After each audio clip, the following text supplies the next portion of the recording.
गरीब रिक्शे वाले ने तो सिर्फ मजबूर समझकर अमीर बाप की इकलौती बेटी की मदद की थी, लेकिन बदले में जो उसने लड़के के साथ किया उससे पूरी इंसानियत शर्मसार हो गई। बरसात का मौसम था। अचानक एक चमचमाती काली कार बीच सड़क पर बंद हो गई। पीछे खड़े वाहनों ने जोर से हॉर्न बजाना शुरू कर दिया। लोग बड़बड़ाने लगे, ये अमीर लोग भी ना गाड़ी तो महंगी ले लेते हैं पर चलाना नहीं आता। एक बोला, अरे ओ मैडम, जल्दी गाड़ी हटाओ, रोड जाम पड़ा है और तुमको दिखाई ही नहीं दे रहा। कार के अंदर बैठी लड़की बार बार चाबी घुमा रही थी, लेकिन इंजन जवाब नहीं दे रहा था। उसका माथा पसीने से भीग गया था। वो लड़की थी रिया, शहर के सबसे बड़े उद्योगपति की इकलौती बेटी। उसके लिए यह नज़ारा नया था। ट्रैफिक, लोगों की चिल्लाहट और एक ऐसी समस्या जहां उसके लाखों की कार भी बेकार साबित हो रही थी। वह घबराकर मोबाइल निकालती है, ड्राइवर को कॉल करती है, लेकिन उस वक्त ड्राइवर छुट्टी पर था और फोन स्विच ऑफ। उसने सर्विस सेंटर को कॉल करना चाहा, पर नेटवर्क बार बार कट रहा था। रिया की आंखों में पहली बार डर और असहायता झलकने लगी। चारों तरफ गाड़ियां खड़ी थीं, लोग उसे घूर रहे थे, कुछ हंस रहे थे, लेकिन कोई भी आगे आकर उसकी मदद करने को तैयार नहीं था। उसी वक्त सड़क के उस पार से एक पुराना जर्जर सा ई रिक्शा धीरे धीरे आता दिखा। उसने भीड़ को चीरते हुए गाड़ी के पास आकर रिक्शा रोका। वह कार के पास पहुंचा और खिड़की पर दस्तक दी। रिया ने थोड़ा रुखाई से खिड़की नीचे की और बोली, हाँ, क्या बात है, बताओ।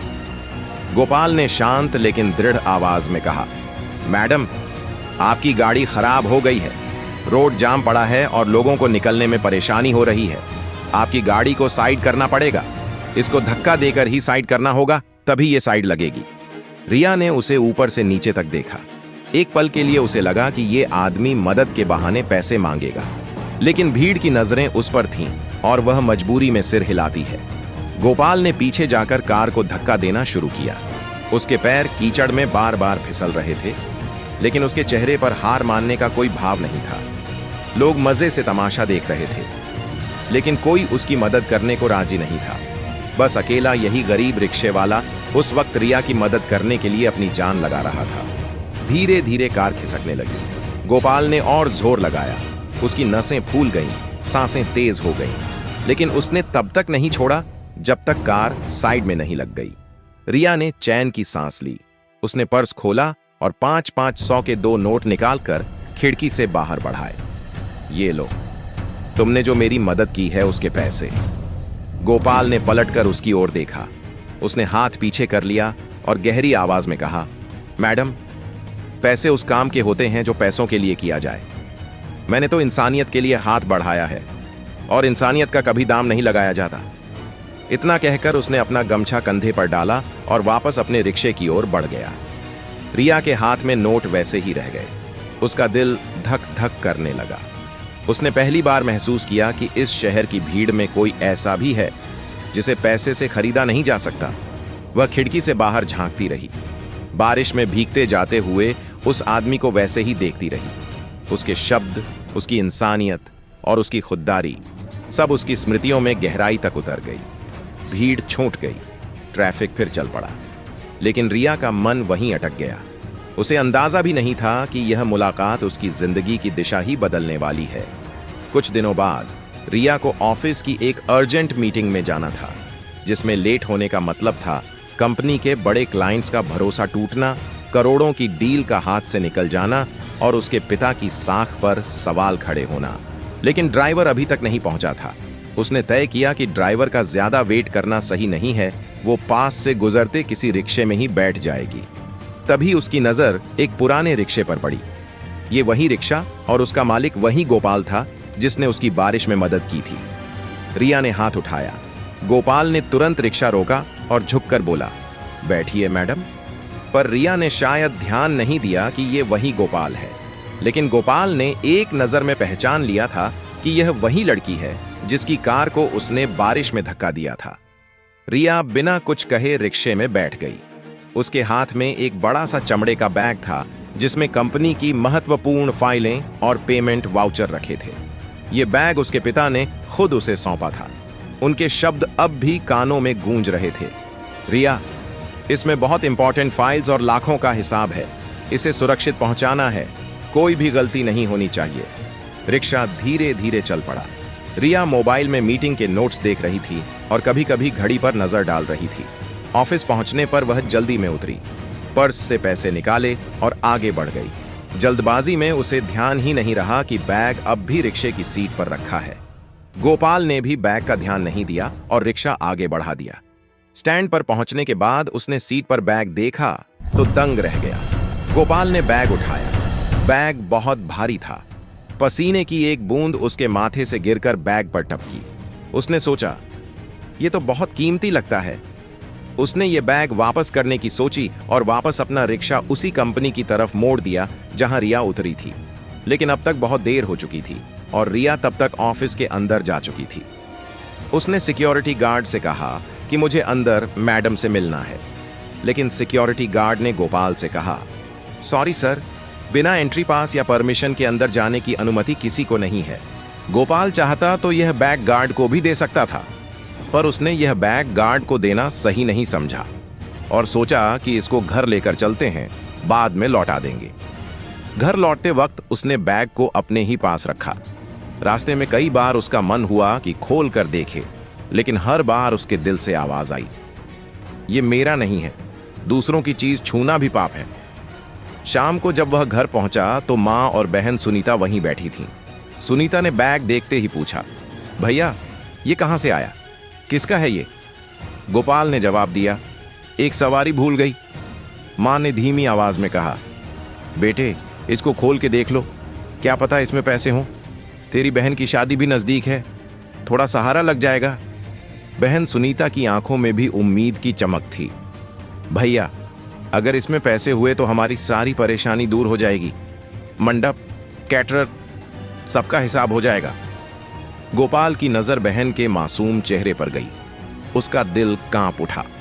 पल भर के लिए उसका मन भी डगमगाया, लेकिन अगले ही पल उसने बैग अपनी छाती से लगा लिया और बोला, सुनीता तेरी शादी बेईमानी के पैसों से नहीं होगी। अगर मुझे दिन रात रिक्शा चलाना पड़े तो चलाऊंगा, लेकिन दूसरों का हक छीन कर तुझे दुल्हन नहीं बनाऊंगा बहन, चाहे कुछ भी हो जाए। अरे कोई नहीं देख रहा तो कम से कम ऊपर वाला तो देख रहा है। बहन ऐसे किसी के पैसे पर नियत डोलाना ये मेरी खुददारी के खिलाफ है। इतना सुनते ही सुनीता और उसकी माँ का मुंह शर्म से नीचे हो गया।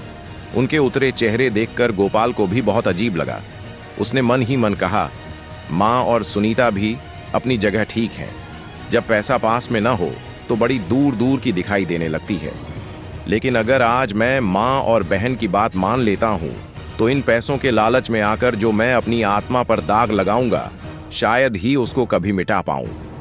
अगली सुबह उसने बैग उठाया और सीधे उसी बड़ी कंपनी के ऑफिस पहुंचा जहां से कल रिया को बैठाया था। रिसेप्शन पर खड़े आदमी ने गोपाल को ऊपर से नीचे तक देखा। क्या चाहिए? उसने तिरस्कार भरे स्वर में पूछा।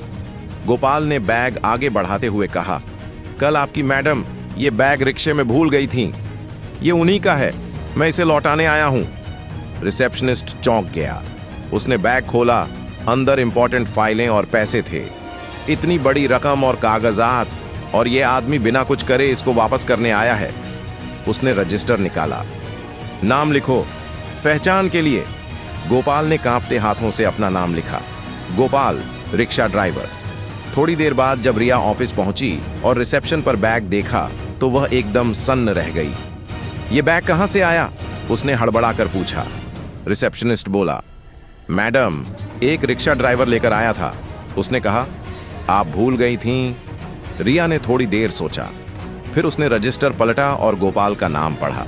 कुछ पल के लिए वह ठिठक गई। उसे याद आया बारिश का वह दिन जब वही आदमी बिना कुछ लिए उसकी मदद करके 50 आदमियों में उसकी इज्जत बचाई थी, और आज लाखों का बैग भी उसने बिना खोले लौटा दिया। उसके दिल से आवाज निकली, पापा हमेशा कहते थे गरीब भरोसे लायक नहीं होते, लेकिन गोपाल ने एक पल में पापा की सारी कहावतों पर पानी फेर दिया। अगले दिन सुबह का आसमान धुंधला था। हल्की ठंडी हवा गलियों से होकर गुजर रही थी, लेकिन गोपाल के दिल पर एक अजीब सा बोझ था। रात भर नींद उसकी आंखों से कोसों दूर थी। माँ की बीमारी, बहन सुनीता की चिंतित निगाहें और शादी की तारीख का नजदीक आना, सब मिलकर उसे भीतर से तोड़ रहे थे। सुनीता आंगन में बैठी थी। उसके हाथों में शादी के कार्ड थे। उसने धीरे से कहा, भैया, पंडित जी ने 21 दिन बाद की तारीख निकाली है। मंडप वाले ने कहा है एडवांस दो वरना बुकिंग कैंसिल कर देंगे। कैटरर भी एडवांस पैसे मांग रहा है। भैया बताओ अब हम क्या करें? जब आपने मेरा रिश्ता किया था तो ऊपर वाले की दुआ से पैसों का पूरा इंतजाम था, लेकिन पता नहीं उसे क्या मंजूर था कि मम्मी की बीमारी भी ऐसे टाइम हुई कि जितने पैसे थे सब लग गए। अब हमारी स्थिति और भी बुरी हो गई है, ना हम सही से शादी कर सकते हैं और ना रिश्ता छोड़ सकते हैं। अगर ऐसा कुछ हुआ भी तो ये लोग हमें ताने दे दे कर ही मार डालेंगे।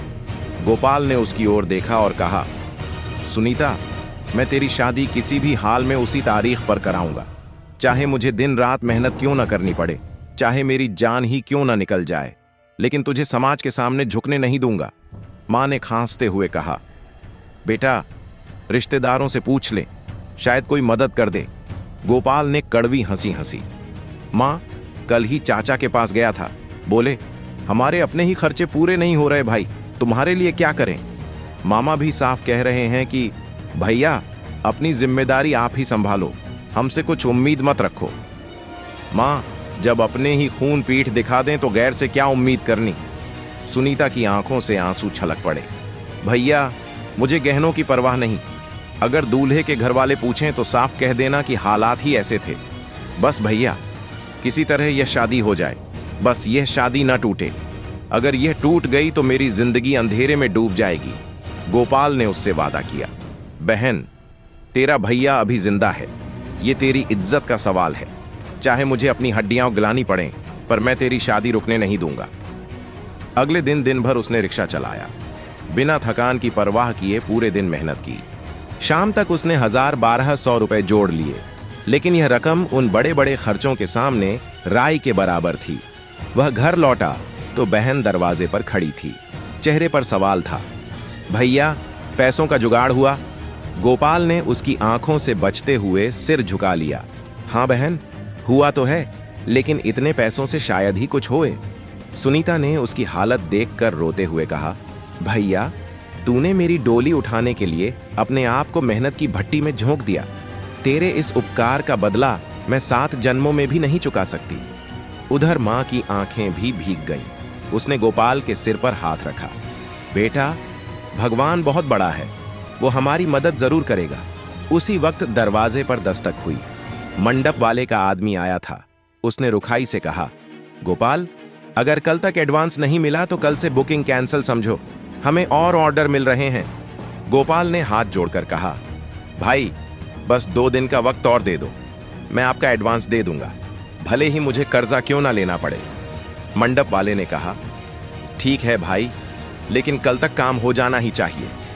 गोपाल ने हाँ में सिर हिलाया, लेकिन गोपाल के दिल में बार बार एक ही सवाल गूंज रहा था, अगर कल तक पैसे का जुगाड़ नहीं हुआ तो क्या होगा। उस रात गोपाल मंदिर के सामने दीपक जलाकर बैठा, हाथ जोड़कर बोला, हे भगवान, मेरी बहन की इज्जत दांव पर है। तुझसे कभी कुछ नहीं मांगा, पर आज तेरे आगे सिर झुकाता हूं, कोई रास्ता दिखा। उसके आंसू जमीन पर गिर रहे थे और दीपक की लौ एकदम चमक उठी, जैसे भगवान ने उसकी पुकार सुन ली हो। अगले दिन रिया अपनी कार में बैठी ऑफिस की ओर जा रही थी। ट्रैफिक थोड़ा धीमा था। उसने खिड़की से बाहर झांका तो सड़क किनारे वहीं गोपाल का रिक्शा देखा। वह सिर झुकाए बैठा था, जैसे पूरी दुनिया का बोझ उसके कंधों पर हो। रिया ने ड्राइवर से कहा, गाड़ी थोड़ी धीमी करो। कार धीमी होते ही उसने देखा, पास ही 2 आदमी आपस में खड़े बातें कर रहे थे। पहला बोला, सुना है गोपाल की बहन की शादी है कुछ ही दिनों में, मंडप वाले ने कह दिया है कि एडवांस नहीं मिला तो बुकिंग कैंसिल। दूसरा बोला, हाँ भाई सही कह रहे हो, और कैटरर भी पैसा मांग रहा है, रिश्तेदारों ने भी हाथ खड़े कर दिए। अब वो बेचारा करेगा क्या? एक तो पहले ही उसने माँ की बीमारी में इतना पैसा लगा दिया और ऊपर से ये शादी, साथ ही अकेले कमाने वाला है, न कोई सहारा, न कोई जमीन जायदाद जो बेचकर शादी कर दे। रिया के कान खड़े हो गए। उसकी नजर फिर गोपाल पर गई। वही आदमी जिसने बिना कुछ लिए बारिश में उसकी मदद की थी, वही जिसने लाखों का बैग लौटा दिया था, आज बेबस, लाचार और टूटा हुआ बैठा था। उसका दिल कसक उठा। तो ये है असली वजह, इसीलिए आज गोपाल इतना टूटा हुआ है। उसने ड्राइवर से गाड़ी साइड में लगाने को कहा और तुरंत अपने मोबाइल पर कॉन्टैक्ट लिस्ट खोली। खुद से कहा, अगर इस इंसान की मदद मैंने नहीं की तो फिर इंसानियत शब्द का कोई मतलब नहीं। उसने अपने मैनेजर से कैटरर और ज्वेलर के नंबर निकालने को कहा। थोड़ी देर बाद मैनेजर ने मैडम को नंबर भेजे। नंबर मिलते ही रिया ने तुरंत फोन उठाया। उसने सबसे पहले हॉल मैनेजर को कॉल किया। गोपाल नाम के आदमी की बुकिंग है आपके यहाँ, जिसकी बहन की शादी है। मैनेजर ने कहा, हाँ मैडम है, लेकिन उनका अभी तक एडवांस पेमेंट नहीं आया है, अभी बुकिंग फाइनल नहीं हुई है। रिया बोली, मैं आपको पूरी पेमेंट भेज रही हूँ, बुकिंग फाइनल कर दो। मैनेजर को पेमेंट मिलते ही उसने बुकिंग फाइनल कर दी। फिर उसने कैटरर से कहा, गोपाल नाम के आदमी की बुकिंग है आपके यहाँ, जिसकी बहन की शादी है। उसकी बुकिंग किसी भी हालत में कैंसिल नहीं होनी चाहिए। जितना भी पैसा चाहिए अभी ट्रांसफर कर रही हूँ। और रिया ने उसको भी पूरी पेमेंट कर दी। उसके बाद ज्वेलर को पेमेंट किया ताकि मंगलसूत्र, अंगूठी और बाकी सामान समय पर मिल सके। हर बार उसने एक ही बात दोहराई, गोपाल को मत बताना कि किसने पेमेंट किया, बस इतना कहना कि पैसे आ गए हैं। अगली सुबह गोपाल के घर मंडप वाला खुद आया। गोपाल भाई, आपकी बुकिंग पक्की हो गई है, एडवांस आ गया है, चिंता मत करो। फिर कैटरर का आदमी आया, ऑर्डर कैंसिल नहीं होगा, पैसे मिल गए हैं, हम तय तारीख पर आ जाएंगे। गोपाल की आंखें फटी की फटी रह गईं। माँ और बहन हैरान रह गईं। सुनीता ने कहा, भैया ये सब कैसे हुआ, किसने हमारी मदद की? गोपाल ने भगवान की मूर्ति की ओर देखा और हाथ जोड़ लिए। ये किसी देवता का काम है बहन, जिसने भी किया उसने हमारी इज्जत बचा ली। फिर शादी का दिन आया और सभी रस्में पूरी हुईं। गोपाल ने बहन का हाथ पकड़कर विदाई की। उसकी आंखों से आंसू बहते रहे, लेकिन दिल में गर्व था कि उसने अपनी बहन की शादी इज्जत से कराई। भीड़ में दूर खड़ी रिया भी यह सब देख रही थी। शादी पूरी होने के बाद उसने अपने पिता को सब बताया। पापा, यही वो रिक्शे वाला है जिसने हमारा इंपॉर्टेंट फाइल्स और पैसे से भरा बैग लौटाया था। अगर वो चाहता तो लाखों रख सकता था, हमारी कंपनी की डिटेल्स लीक कर सकता था, लेकिन उसने ऐसा नहीं किया। पिता ने गंभीर स्वर में कहा, रिया, तुम जानती हो मैं ऐसे लोगों पर भरोसा नहीं करता था, लेकिन इसकी ईमानदारी ने मेरी सोच को मिट्टी में मिला दिया। फिर पिता कुछ देर चुप रहे और धीरे से बोले, गोपाल को ऑफिस बुलाओ। रिया ने गोपाल को बुलाया। रिया के पिता ने गोपाल से कहा, आज से तुम सिर्फ रिक्शे वाले नहीं रहोगे, हमारी कंपनी की लॉजिस्टिक्स यूनिट में काम करोगे। तुम्हें पक्की नौकरी मिलेगी, सुविधाएं मिलेंगी और सबसे बड़ी बात, तुम्हें इज्जत मिलेगी। गोपाल की आंखें भर आईं। उसने हाथ जोड़कर कहा, साहब, आपने जो दिया उसका मैं ताउम्र कर्जदार रहूंगा। भरोसा रखिए, मैं आपके विश्वास को कभी टूटने नहीं दूंगा।